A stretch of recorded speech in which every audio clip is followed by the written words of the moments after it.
Hello everyone, I welcome you all to learn Karo classes. मैं हूँ रिद्धि, आपकी कॉमर्स एजुकेटर, एंड हम पढ़ रहे थे हमारा chapter dissolution of partnership firm. So realisation account की बातें हम यहाँ पर समझ चुके हैं। Further we are going to start with the further accounts की, और कौन कौन से अकाउंट्स हमें बनाने हैं और कैसे कैसे कंप्लीट अकाउंट्स बनाने हैं, कैसे क्वेश्चन को एंड तक लेकर जाना है। ये सारी बातें आज के सेशन में करने वाले हैं। मोस्ट इंपॉर्टेंट सेशन आज का रहने वाला है, क्योंकि आज के सेशन में पूरा चैप्टर हम लोग यहाँ पर कंप्लीट कर लेंगे। क्लियर है जी? चलिए, मतलब कि सारे कंसेप्ट कंप्लीट कर लेंगे। देखो, डिसोल्यूशन ऑफ पार्टनरशिप की एक बात ध्यान रखना कि यहाँ पर थ्योरी भी आती है, डिसोल्यूशन से थ्योरी भी काफी सारी निकलती है, सो वो भी करके चलना। मोस्ट इंपॉर्टेंटली आप लोगों के लिए छोटी छोटी शॉर्ट वीडियोस में थ्योरीज अपलोड हो रही हैं, तो जाकर उनको भी चेकआउट करते रहा करो। चलिए स्टार्ट करते हैं dissolution of partnership firm. And यहाँ पर हमारे पास जो अब नेक्स्ट अकाउंट हमें बनाना होता है after realisation account, that is your partners capital account. ठीक है जी, पार्टनर्स कैपिटल अकाउंट बनाना है। हमने पार्टनर्स कैपिटल अकाउंट बहुत अच्छे से समझा है, बस एक दो नई बातें हैं उनको भी समझ लेते हैं। ठीक है जी, ये बात तो देखो हमें पता है, balance brought down, balance carried down यहाँ पर होता है। ठीक है जी, तो यहाँ पर जो भी आपका बैलेंस रिमेनिंग बैलेंसिंग फिगर होगी, डेबिट में आती है तो कैश बैंक और क्रेडिट में आती है तो कैश बैंक करके उसको हम शो करते हैं। ठीक है जी, और जो भी बैलेंसेस रियलाइजेशन अकाउंट हमें देता है, that are transfer to partners capital account.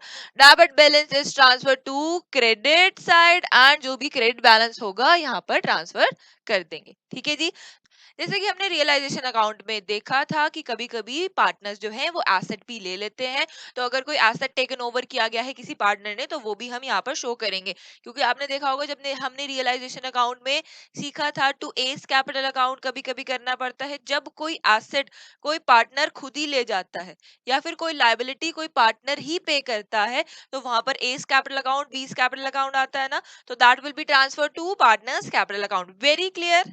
चलिए, let's come to the most important part of today's session, जो हमें आज के लेक्चर में मोस्ट इंपॉर्टेंटली सीखना था।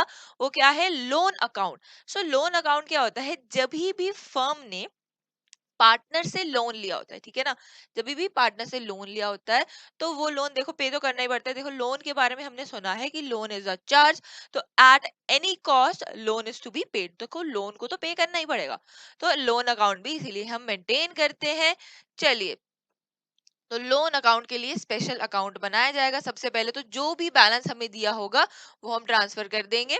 ठीक है, और उसके बाद सबसे इंपॉर्टेंट बात है, अगर कोई भी इंफॉर्मेशन लोन के रिगार्डिंग नहीं दी गई है तो टू कैश बैंक कर दो। ठीक है, और अगर किसी पार्टनर ने लोन को पे किया है तो उस पार्टनर का नेम आ जाएगा, और अगर हमने रियलाइजेशन अकाउंट के थ्रू उसको पे किया है तो टू रियलाइजेशन, यानी कि अगर हमने रियलाइजेशन में एंट्री पास कर दी थी तो वो हम शो कर देंगे। और कभी कभी क्या होता है कि मान लो लोन यहाँ पर था 50,000 का, ठीक है, और रियलाइजेशन में लोन शो हो जाता है कि 20,000 का लोन पे हो गया।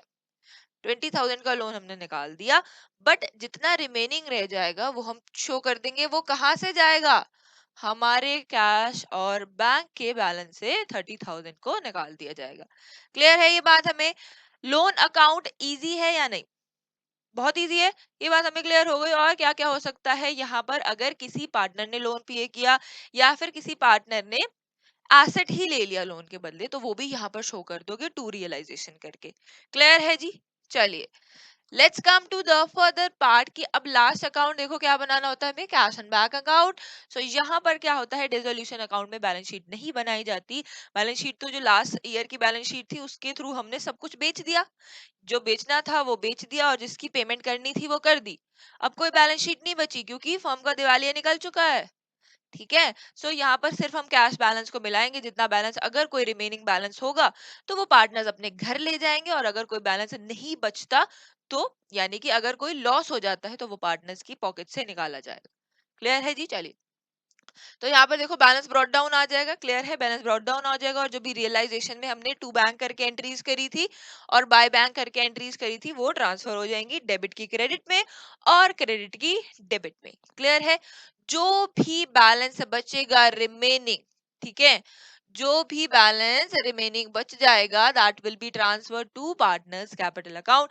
दैट मीन्स कि पार्टनर्स को वो दे दिया जाएगा। अगर प्रॉफिट बचता है तो वो पार्टनर्स में डिस्ट्रीब्यूट हो जाएगा, लॉस बचता है तो पार्टनर्स को वो पे करना पड़ेगा या अपने घर से लाकर पे करना पड़ेगा। ठीक है ना, पार्टनरशिप में हमें पता है कि अनलिमिटेड लायबिलिटी होती है। क्लियर है? सारे के सारे अकाउंट्स अब यहाँ पर हमें समझ आ जाते हैं।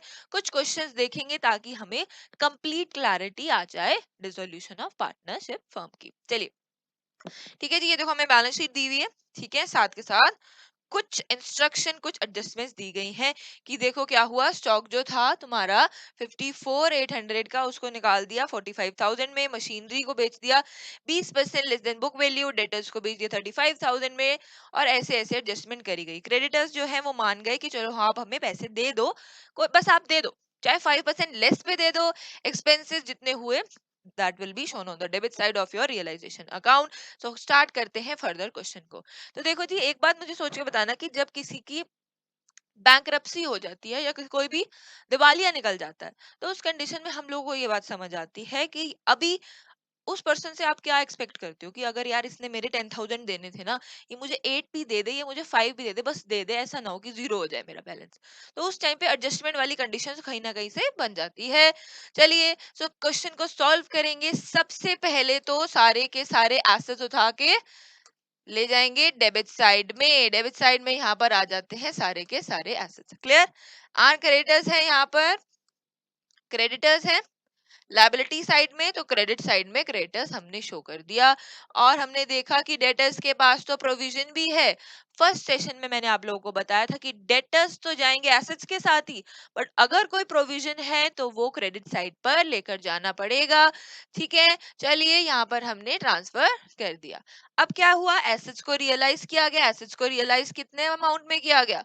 सो देखो जी, एसेट्स को रियलाइज किया हमने 45,000 प्लस 20%, यहाँ पे आ जाएगा 35,000। लैंड एंड बिल्डिंग हमने सेल कर दिया 30,000 का, जिसमें प्रॉफिट भी हुआ है। ठीक है, तो टोटल एसेट्स जो है जो कि सेल किए गए 2,62,000 के। क्लियर? काम हो गया, एसेट्स को हमने निकाल दिया। अब देखते हैं क्रेडिटर्स की बात। सो क्रेडिटर्स में हमने पढ़ा था कि क्रेडिटर्स जो है 5% में मान गए, तो हमने उनको 5% की पेमेंट यहाँ पर कर दी which is 19,000, and further realisation का एक्सपेंस जो हुआ वो डेबिट साइड में आ गया। सो रिमेनिंग बैलेंस हमारे पास बचता है 8800, जो हम जल्दी से ले जाकर किसको दे देंगे, पार्टनर्स को। पार्टनर्स को हमने यहाँ पर बैलेंस दे दिया। आ जाते हैं पार्टनर्स कैपिटल अकाउंट पे। ये हमारा बैलेंस ब्रॉट डाउन है जो कि हमें क्वेश्चन में दिया गया है। सो यहाँ पर हमारी फाइनल पेमेंट दैट मीन्स की बैलेंसिंग फिगर मिल जाती है। अब आते हैं टू द बैंक अकाउंट। अब बैंक अकाउंट से देखो, सबसे पहली बात, जहां जहां पर बैंक लिखा है वो सारा का सारा अमाउंट ट्रांसफर कर दो बैंक अकाउंट में। ठीक है, सारा का सारा अमाउंट जो डेबिट में है क्रेडिट में, जो क्रेडिट में है डेबिट में। सो ये तीनों की तीनों चीजें कहाँ चली जाएंगी, बैंक अकाउंट में चली जाएंगी।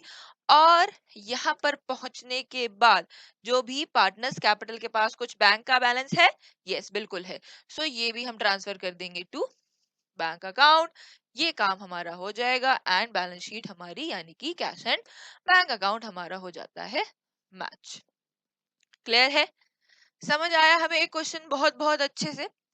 अब एक और दूसरा तरीका समझेंगे कि एक और तरीके से क्वेश्चंस को कैसे कर सकते हैं। चलो जी, एबीसीडीआर partner sharing profits in ratio 4:3 they decided to dissolve the partnership firm। so अब इन्होंने डिसाइड किया कि हम अपनी फर्म को बंद करेंगे। at the date of dissolution the creditors amounted 16,800 and in the course of dissolution a contingent liability 3,500। contingent liability मैंने आप लोगों को समझाया था कि contingent liabilities वो liabilities होती हैं जो फ्यूचर में अराइज हो भी सकती है और नहीं भी हो सकती, यानी कि they are based on happenings, कि कभी हो भी सकती है और कभी कभी नहीं भी हो सकती। तो कॉन्टिजेंट लाइबिलिटीज को हम बैलेंस शीट में शो नहीं करते, फुट नोट में शो करते हैं, इसीलिए कभी भी आपको बैलेंस शीट में दिखाई नहीं देंगी। बट इनकी एडजस्टमेंट हमें करनी पड़ेगी क्योंकि अब तो फर्म बंद हो रही है ना, तो इसीलिए यहाँ पर हमें एडजस्टमेंट करनी पड़ेगी। Into the accounts matured and had to be met their capital stood 12,000 10,000 8,000 respectively। B has lent to the firm। सो यहाँ पर देखो आ गया लोन, इसीलिए ये क्वेश्चन कराया ताकि तुम्हें लोन अकाउंट की थोड़ी सी इंफॉर्मेशन मिल पाए। B had lent to the firm addition to capital के साथ साथ उसने कुछ लोन भी दिया था which was of which was of 13,200. The assets realized rupees 45,670. चलिए जी स्टार्ट करते हैं क्वेश्चन को. सो सबसे पहले बैलेंस शीट बनाएंगे क्योंकि हमें इंफॉर्मेशन ही मिली हुई है. क्रेडिटर्स हमारे पास थे 16,800 के, लोन दिया है हमें बी ने 13,200 का, सन्ड्री एसेट 60,000 के हैं और ये रहा कैपिटल अकाउंट का बैलेंस. अब यहाँ पर देखो कॉन्टिंजेंट लायबिलिटी शो नहीं करी, कॉन्टिंजेंट लायबिलिटी नीचे है. ठीक है, कॉन्टिंजेंट लायबिलिटी जो है फुट नोट में है, बैलेंस शीट में कभी भी नहीं मिलती. तो एडजस्टमेंट हमें कॉन्टिंजेंट लायबिलिटी की भी करनी पड़ेगी रियलाइजेशन में. क्लियर है? चलिए लेट्स एडजस्ट फर्दर पार्ट्स. चलिए सबसे पहले कॉन्टिंजेंट लायबिलिटी कर दो. 3500 है. ओके ओके 3500 है. ठीक है जी, सबसे पहले कॉन्टिंजेंट लायबिलिटी को ही एडजस्ट कर दो क्योंकि हम इसको भूल जाते हैं हमेशा. चलिए अब यहाँ पर हम क्या करेंगे, सारे एसेट्स उठाकर भेज देंगे डेबिट साइड में और क्रेडिटर्स को भेज देंगे क्रेडिट साइड में. तो एसेट्स आ गए यहाँ पर एंड क्रेडिटर्स आ गए. सो यहाँ पर हमें क्वेश्चन में प्रोवाइडेड था कि एसेट्स को रियलाइज किया जाएगा फॉर रुपीज 45,670 एंड जो हमारे क्रेडिटर्स हैं क्रेडिटर्स को रियलाइज किया जाएगा. क्रेडिटर्स के रिगार्डिंग हमें इंफॉर्मेशन मिली है कि क्रेडिटर्स को रियलाइज किया जाएगा एट 16,000. तो क्रेडिटर्स को यहाँ पर हम रियलाइज कर देते हैं. ठीक है, चलो ये काम हमने कर दिया. अब अगर चाहो तो यहीं से क्वेश्चन को बैंक बैंक जो है सीधा बैंक अकाउंट में ट्रांसफर कर सकते हो. अगर ऐसे मेंटेन करते हैं ना तो क्वेश्चंस गलत नहीं होते. ठीक है ना, तो बैंक की सारी चीजें यहीं से मार्क कर लेते हैं. ये वाला हमारा बैंक अकाउंट में जाएगा एंड ये वाला भी बैंक अकाउंट में and this one also will be transfer to bank account. तो अभी के अभी भी चाहो तो ट्रांसफर कर सकते हो. 3500 एंड 16,800 हमने ट्रांसफर कर दिया एंड 45,670 भी हमने ट्रांसफर कर दिया. तो ऑलमोस्ट कैश अकाउंट प्रिपेयर होना शुरू हो गया. अब करते हैं लोन अकाउंट की बात. तो लोन का कितने का लोन था? 13,200. अब कोई भी इंफॉर्मेशन जब लोन के रिगार्डिंग नहीं दी गई है तो डायरेक्टली टू बैंक करके सेम अमाउंट लिख दिया जाएगा. दैट मींस कि this amount will be transferred from bank account, यानी कि इसका लोन पे किया जाएगा बैंक अकाउंट से. सो ब्लू से मार्क करके चलेंगे सारे बैंक अकाउंट के मटेरियल को. अभी चाहो तो अभी के भी ट्रांसफर कर सकते हो 13,200 को. ठीक, क्लियर है. अब पार्टनर्स कैपिटल में क्या जाएगा? पार्टनर्स कैपिटल अकाउंट में जाएगा रियलाइजेशन का लॉस. सो यहाँ पहुंच जाएगा लॉस एंड देन ये हमारे हैं ब्रॉट डाउन बैलेंसेस जो कि हम क्वेश्चन में मिले गए हैं. और जो भी अब बचेगा वो क्या है? बैलेंसिंग फिगर है. उसको हम कैसे लिखेंगे? टू बैंक करके. So this will be also transfer to bank account. तो ये तीनों के तीनों अमाउंट्स भी बैंक अकाउंट में ले जाओ and finally add easily bank account match हो गया. 45,670 45,670. अभी के अभी मुझे बताओ कि क्वेश्चन समझ आया, इजी लगा या फिर नहीं. डिसोल्यूशन की बातें हमें क्लियरली यहाँ पर समझ आ जानी चाहिए एंड लोन अकाउंट भी हमें बहुत बहुत अच्छे से यहाँ पर क्लियर हो जाता है. अगर अभी भी आप लोगों को लोन अकाउंट में प्रॉब्लम आती है तो कमेंट सेक्शन में मुझे बता देना. एक सेपरेट वीडियो आप लोगों के लिए लेकर आ रहे होंगे फॉर लोन अकाउंट एंड बहुत सारे क्वेश्चंस करेंगे लोन अकाउंट के. ठीक है जी, चलिए आज का सेशन एंड होता है यहाँ पर and I will meet you in the next lecture with the next important topic. Before that हमारा ऑफिशियल ऐप आप सभी डाउनलोड कर सकते हैं for the premium subscription and दुनिया के बेस्ट नोट्स एंड साथ के साथ टेलीग्राम ग्रुप भी ज्वाइन कर सकते हैं. लर्न करो प्रीमियम सब्सक्रिप्शन में हम आपको प्रिपेयर करा रहे होंगे आपके टर्म 2 के सारे सिलेबस के साथ एंड आपके मार्क्स बहुत बहुत अच्छे आने वाले होंगे. ये हमारी रिस्पॉन्सिबिलिटी बन जाती है इन द प्रीमियम सब्सक्रिप्शन. आज का सेशन एंड होता है यहाँ पर and I will meet you in the next lecture.